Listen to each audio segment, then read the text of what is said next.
भगवान श्री कृष्ण ने अपने जीवन में कई चमत्कार किए।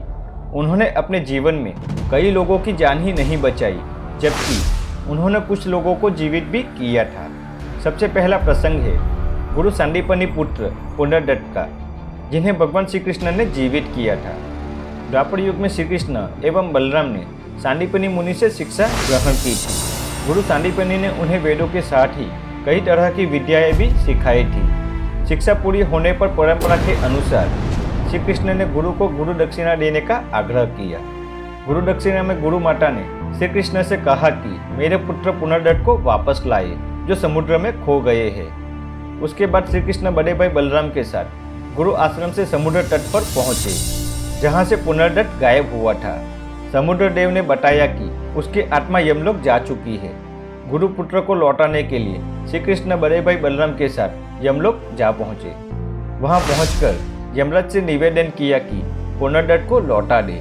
यमराज ने जब श्री कृष्ण को नारायण रूप में पहचान लिया तो भक्तिभाव से आदेश मानकर आत्मा को लौटा दिया। श्री कृष्ण ने पार्थिव शरीर का निर्माण कर उसमें आत्मा को प्रविष्ट करा दिया और पुनर्दत्त को लाकर गुरु को सौंप दिया।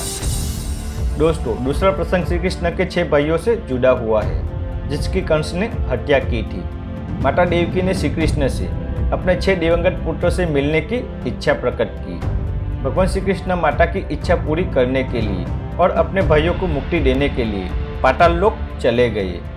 पाताल लोक जाकर उनके 6 भाइयों को मुक्त कर पुनः अपने माता पिता के पास लाए थे। भगवान श्री कृष्ण ने अपने माता पिता की इच्छा पूर्ण करने के बाद उनसे कहा कि अपने पुत्रों को ममता के बंधन से मुक्त करें। माता देवकी ने वैसा ही किया। फिर भगवान श्री कृष्ण ने अपने भाइयों को मुक्ति प्रदान की। तीसरा प्रसंग अर्जुन पुत्र बभ्रुवाहन से जुड़ा हुआ है। एक बार युधिष्ठिर ने अश्वमेध यज्ञ किया। यज्ञ का घोड़ा लेकर अर्जुन पूर्वी भारत के लिए निकला। वह घोड़ा घूमते घूमते मणिपुर जा पहुंचा। वहां उसका सामना मणिपुर नरेश बभ्रुवाहन से हुआ। बभ्रुवाहन ने घोड़े को रोक दिया। फिर वहां उन दोनों के बीच भीषण युद्ध हुआ। उस युद्ध में बभ्रुवाहन ने देवी कामाख्या की दी हुई अद्भुत शक्ति से अर्जुन का वध किया। बभ्रुवाहन को जब उनकी माता ने बताया कि उसने अपने पिता की ही हत्या कर दी है, तो वह ग्लानि से भर गया। तब भगवान श्री कृष्ण ने उलूपी की नागमणि से अर्जुन को फिर से जीवित कर दिया था। दोस्तों, चौथा प्रसंग अभिमन्यु पुत्र राजा परीक्षित से जुड़ा हुआ है। अर्जुन की पत्नी सुभद्रा से अभिमन्यु का जन्म हुआ। अभिमन्यु का विवाह महाराज विराट की पुत्री उत्तरा से हुआ। महाभारत युद्ध में अभिमन्यु वीरगति को प्राप्त हुए। जब महाभारत का युद्ध चल रहा था तब उत्तरा गर्भवती थी। उसके पेट में अभिमन्यु का पुत्र पल रहा था। युद्ध के अंतिम चरण में अश्वत्थामा ने यह संकल्प लेकर ब्रह्मास्त्र छोड़ा था कि पांडवों का वंश नष्ट हो जाए।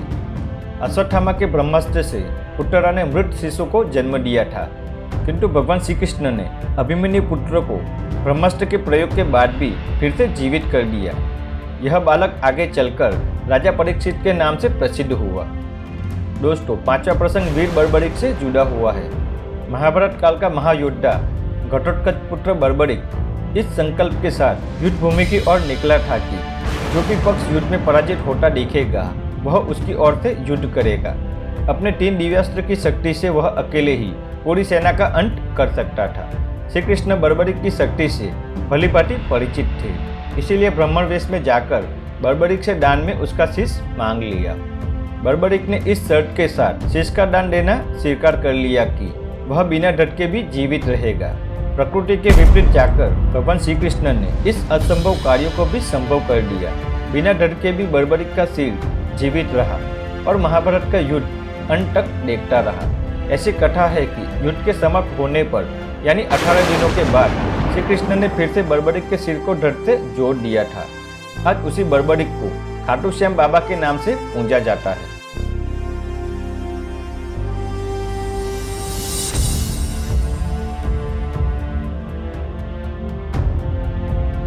दोस्तों, भगवान श्री कृष्ण की यह लीला आपको पसंद आए तो वीडियो को लाइक करें। कमेंट सेक्शन में जय श्री कृष्ण अवश्य लिखें। साथ ही ऐसे वीडियो की जानकारी के लिए हमारे चैनल को सब्सक्राइब करें।